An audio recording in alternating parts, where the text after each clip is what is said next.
Ezra 4, 1 through 24.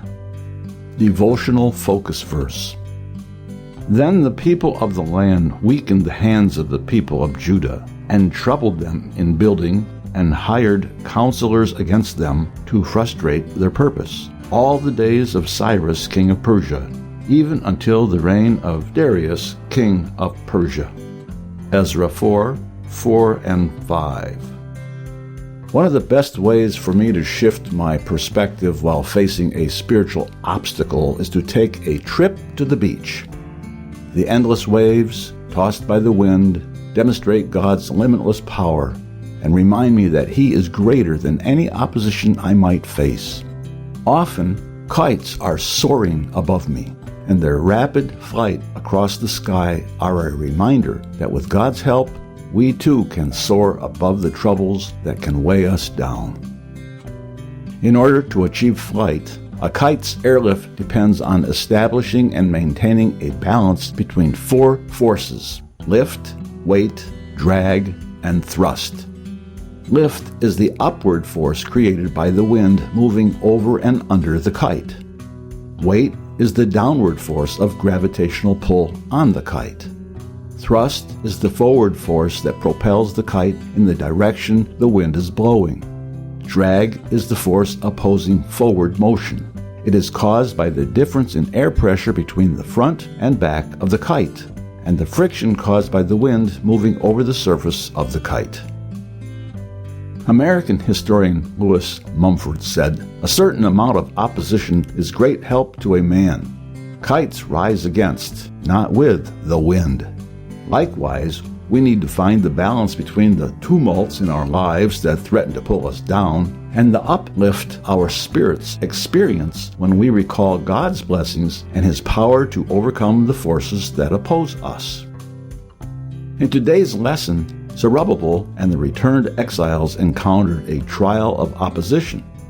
While attempting to accomplish their God-given task of rebuilding the temple in Jerusalem, they faced antagonism from local citizens that threatened the project. There were deceitful offers of help, efforts to weaken and trouble the builders, and false accusations. Eventually, the adversaries brought their allegations to the attention of King Artaxerxes of Persia, who commanded that all work on the house of God should cease. When the Israelites encountered this opposition, instead of resisting and allowing God to lift them over the obstacle, they gave up and lost out on God's blessing. They did not need to fail because they were assailed by contrary forces, and neither do we. Like the people of Jerusalem in Ezra and Zerubbabel's day, we will encounter opposition. Some will be a weight and some will be a drag. For example, relationships may become confrontational. Trials and disappointments may weigh on us. People may challenge our faith or attempt to pull us down spiritually. But when this happens, take heart.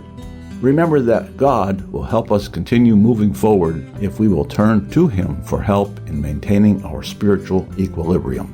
He can enable us to soar above any difficulty. We can buoy up our spirits and keep going by looking to the Lord for strength and power to overcome. Background information. Chapter 4 of Ezra describes the opposition encountered by the returned exiles as they attempted to rebuild the temple in Jerusalem. Neighboring people of the land offered to assist in the rebuilding project, but the Jewish leaders refused to allow the participation of outsiders. In retaliation for this rejection, the antagonists attempted to undermine the rebuilding efforts. As a result, the work ceased for a period of time. Verses 1 through 6 recount the hostility of Judah's neighbors. The adversaries of Judah and Benjamin mentioned in verse 1 were the Samaritans, a mixed race descended from Assyrians who had intermarried with the Jews left behind after the fall of Israel to Assyria in 722 BC. The Samaritans were traditional enemies of the Jews. They claimed to worship the true God, but their faith was a combination of rituals from the law of Moses mixed with various superstitions and idolatrous practices. Any partnership with them would have been spiritually dangerous for the returned exiles. When these neighboring peoples became aware that the returning Jews were serious about reestablishing a permanent presence in Judea, they came to the Jews asking to have a part in the rebuilding, possibly to keep informed of the proceedings or disrupt the efforts.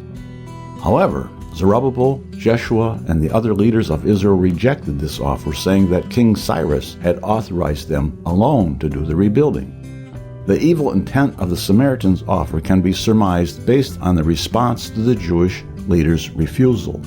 Verse 4 says that the Samaritans weakened the hands of the Jewish builders and troubled them in building. If they could not attack the work through a subversive collaboration, they would attempt to do so by discouraging the workers, troubling the builders, and lobbying against the Jews in the court of King Cyrus. The statement in verse 5 that these obstructive efforts continued all the days of Cyrus, king of Persia, even until the reign of Darius, king of Persia, is a broad overview of Samaritan resistance to the work of rebuilding the temple and the city of Jerusalem. Their antagonism included letters sent to Persian king Ahasuerus, see verse 6, and to the next king, Artaxerxes, see verse 7 through 16. These letters seem to be in relation to a later building project rather than the temple, because Ahasuerus did not become king until about 30 years after the temple was complete, and Artaxerxes almost 20 years after that. However, the letters are examples of the type of opposition brought by the Samaritans. Ezra wrote his account perhaps more than 60 years after the temple was completed, and not every detail is in chronological order.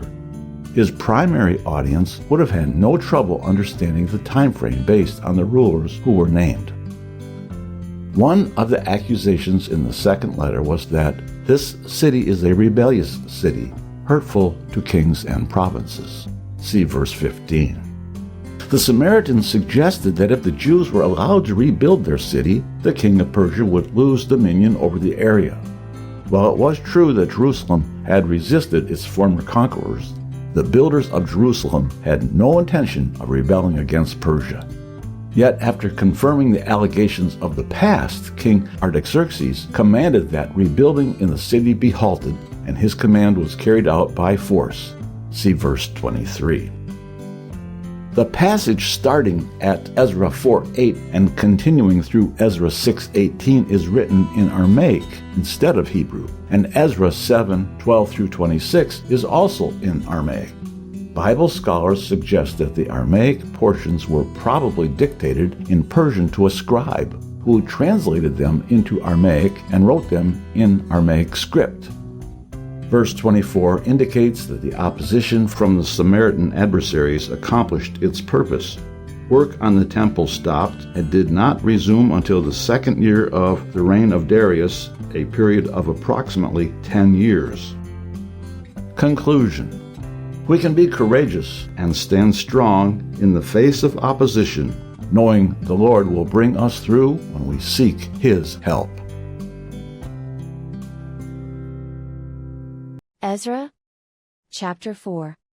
Now when the adversaries of Judah and Benjamin heard that the children of the captivity builded the temple unto the Lord God of Israel, then they came to Zerubbabel, and to the chief of the fathers, and said unto them, Let us build with you, for we seek your God, as ye do, and we do sacrifice unto him since the days of Esarhaddon king of Assur, which brought us up hither. But Zerubbabel, and Jeshua, and the rest of the chief of the fathers of Israel, said unto them, Ye have nothing to do with us to build an house unto our God, but we ourselves together will build unto the Lord God of Israel, as King Cyrus the king of Persia hath commanded us. Then the people of the land weakened the hands of the people of Judah, and troubled them in building, and hired counsellors against them, to frustrate their purpose, all the days of Cyrus king of Persia, even until the reign of Darius king of Persia. And in the reign of Ahasuerus, in the beginning of his reign, wrote they unto him an accusation against the inhabitants of Judah and Jerusalem. And in the days of Artaxerxes wrote Bishlam, Mithridath, Tabeel, and the rest of their companions, unto Artaxerxes king of Persia, and the writing of the letter was written in the Syrian tongue, and interpreted in the Syrian tongue. Rehum the chancellor and Shimshai the scribe wrote a letter against Jerusalem to Artaxerxes the king in this sort. Then wrote Rehum the chancellor, and Shimshai the scribe, and the rest of their companions, the Danites, the Ophrasothites, the Tarpelites, the Apharsites, the Archavites, the Babylonians, the Susanchites, the Dehavites, and the Elamites.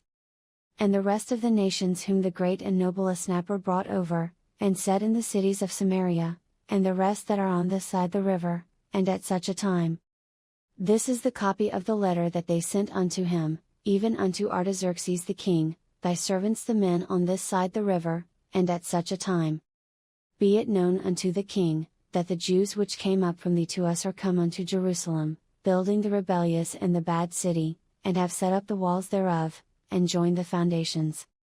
Be it known now unto the king, that, if this city be builded, and the walls set up again, then will they not pay toll, tribute, and custom, and so thou shalt endamage the revenue of the kings.